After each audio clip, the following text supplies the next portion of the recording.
देखते हैं मित्रों, वृत्त से संबंधित कुछ प्रश्नों को, सर्किल यानी वृत्त। इसमें हम देखते हैं कोई भी वृत्त है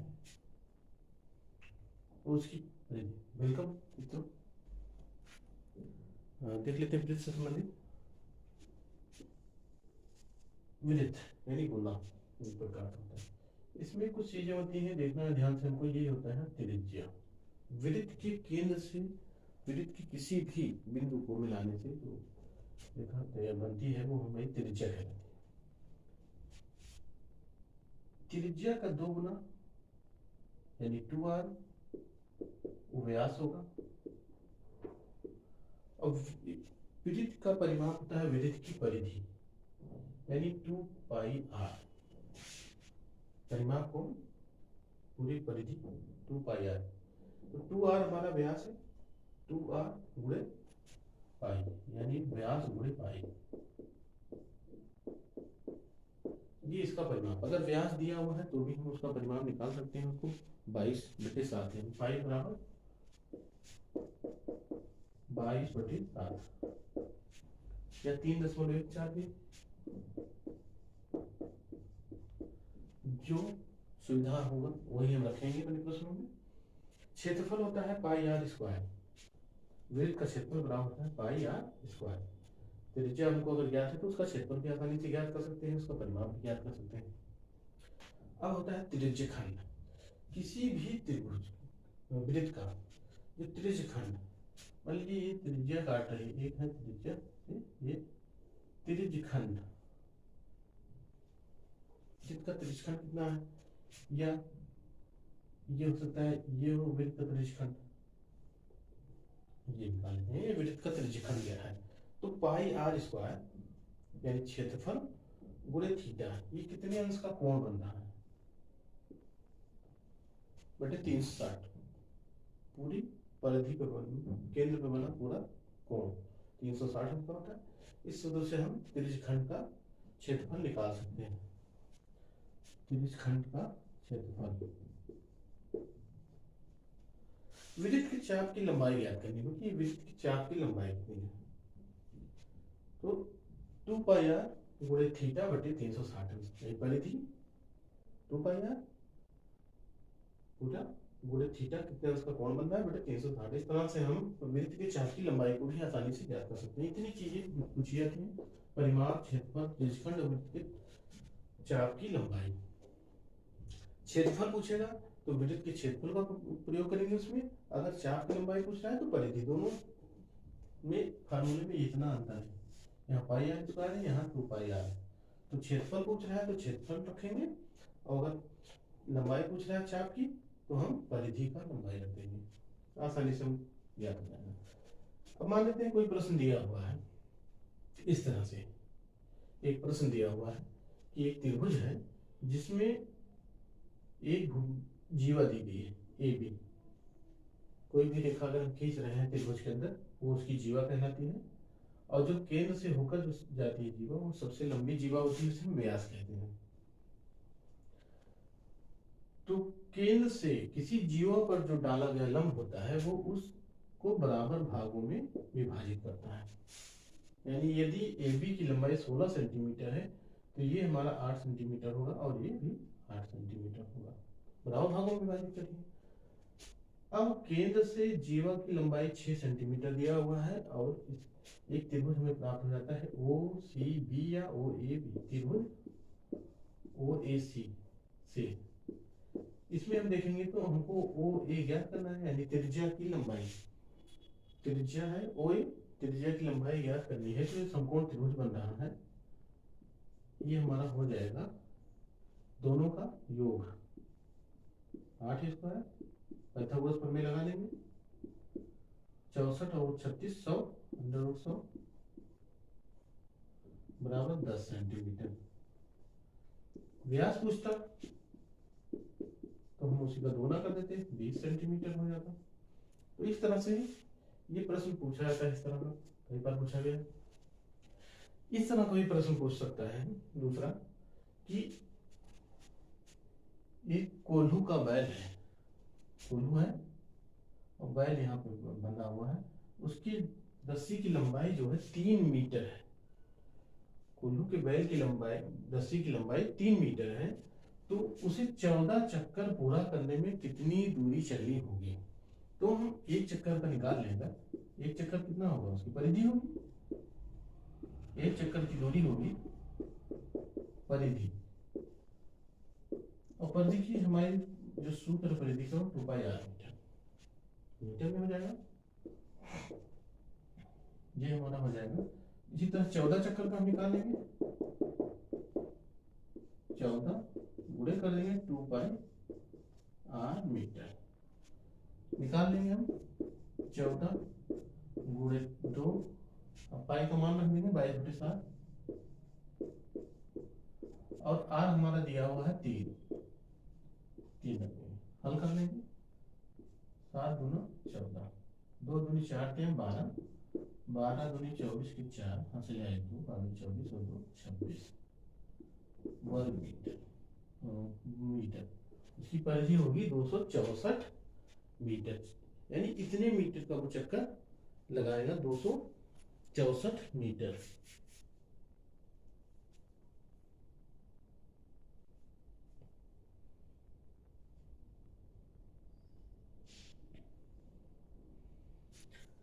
अगला हम देखते हैं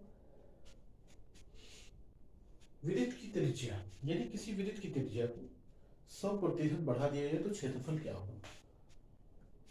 मान लेंगे कोई त्रिभुज है, उसका त्रिज्या r, त्रिज्या r दी हुई है, तो क्षेत्रफल हो जाएगा, इसी फार्मूले से देखेंगे पाई r स्क्वायर, क्षेत्रफल होगा वर्तमान क्षेत्र है। अब इसकी त्रिज्या को 100% बढ़ा देना, यानी बढ़ी त्रिज्या कितनी हो जाएगी, 100% बढ़ी त्रिज्या, प्रतिशत तो हमें बताया 100% बढ़ना, यानी जितना लंबा है उतना लंबा और बढ़ जाना, यानी 10 मीटर है तो 10 मीटर और बढ़ जाना, यानी 20 मीटर हो जाना, तो 8 मीटर है तो हो जाएगा 2r, 2r मीटर हो गया, मीटर हो या जो भी दिया होगा इकाई वही लिखेंगे। अब क्षेत्रफल, इसका क्षेत्रफल जब त्रिज्या इतनी हो गई तब क्षेत्रफल कितना हो जाएगा, पाई r की जगह में हो जाएगा 2r का होल स्क्वायर, यानी 2 दूनी 4, 4 पाई r स्क्वायर, ये क्षेत्रफल हो गया इतना। तो पहले क्षेत्रफल इतना था, अब क्षेत्रफल इतना हो गया, तो वृद्धि कितना हुई, क्षेत्रफल में वृद्धि बराबर हम घटा लेंगे 4r square minus pi r square, तो ये हो जाएगा 3 पाई r स्क्वायर, इतना वृद्धि हो गई।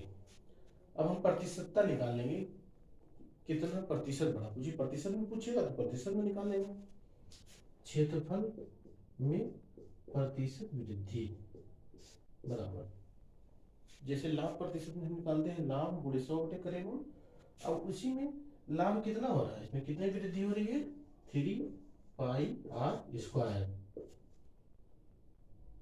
गुणे 100, और पहले जितना था यानी 2r, पहले क्षेत्रफल कितना था पाई r स्क्वायर, पाई r स्क्वायर पड़ जाएगा, और 3 गुणे 100 यानी 300% वृद्धि। अगर किसी वृत्त की त्रिज्या 100% बढ़ा दी जाएगी तो उसका क्षेत्रफल 300% बढ़ जाएगा। इस तरह के प्रश्न पूछे जाते हैं। अगला प्रश्न इस तरह का भी पूछा जाता है कि गोलाकार मैदान है, एक मैदान है गोलाकार जिसकी परिधि यानी परिमाप, गोलाकार है तो परिधि परिमाप कह सकते हैं, उसकी परिधि वर्गाकार मैदान की परिधि के बराबर है, यानी ये और ये वर्गाकार है, तो दोनों का जो परिमाप है वो बराबर है। इसमें हमको निकालना है कि गोलाकार मैदान का क्षेत्रफल कितना है, जबकि वर्गाकार मैदान का क्षेत्रफल दिया है 484 वर्ग मीटर। अब हम याद कर लेते हैं वर्ग की भुजा,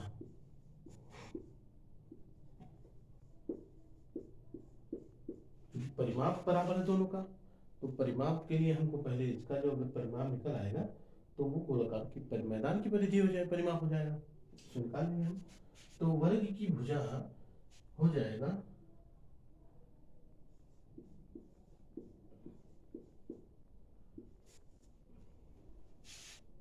क्योंकि क्षेत्रफल बराबर क्या होता है, वर्ग का क्षेत्रफल बराबर होता है, ये है ए स्क्वायर बराबर 484।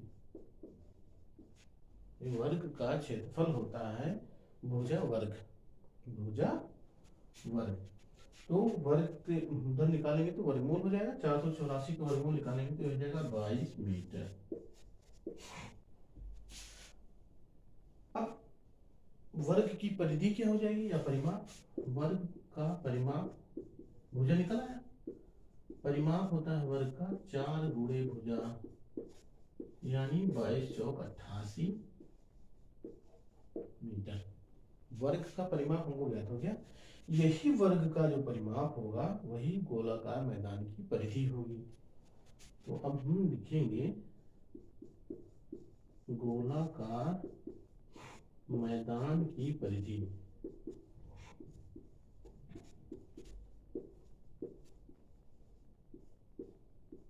बराबर 88 मीटर, और गोलाकार मैदान या वृत्त की परिधि बराबर होता है 2 पाई आर, यहाँ ज्ञात है हमको।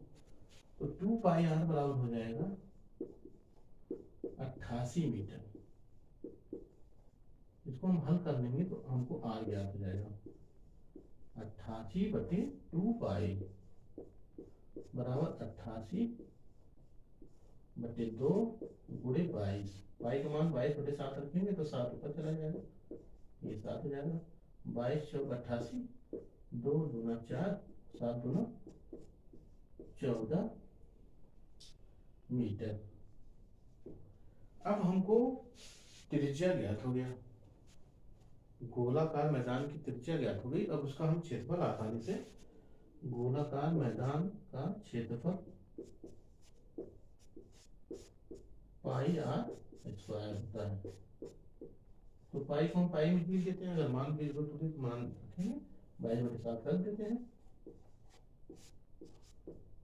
आर स्क्वायर मतलब 14 गुणे 14, 7 दूनी 14, 14 दूना 28। अब हम 28 गुणा कर लेंगे, हम यहाँ लिख देंगे गुणा करके 6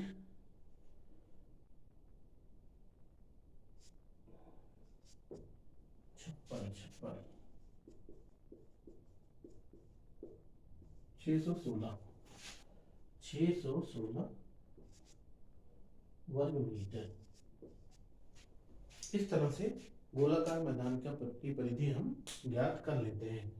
इसी के साथ मित्रों गणित से संबंधित महत्वपूर्ण टॉपिक जो थे राजस्व लेखपाल के वो खत्म हो गए हैं। आगे हम सामान्य अध्ययन के लगभग 50 प्रश्न रोज पीडीएफ में देंगे, और पीडीएफ से जुड़ने के लिए हमारे लिंक फिर से टेलीग्राम चैनल को सब्सक्राइब करिए, और आने वाली हर वीडियो के लिए हमारे चैनल को सब्सक्राइब करते रहिए, बेल आइकन को दबाइए, जिससे आपको हर वीडियो का नोटिफिकेशन आपको मिलता रहे। अब हम सामान्य अध्ययन के विभिन्न जो टॉपिक हैं उन पे हम चर्चा करेंगे, और उन पे वीडियो आप लोगों को देते रहेंगे। इसी के साथ धन्यवाद मित्रों।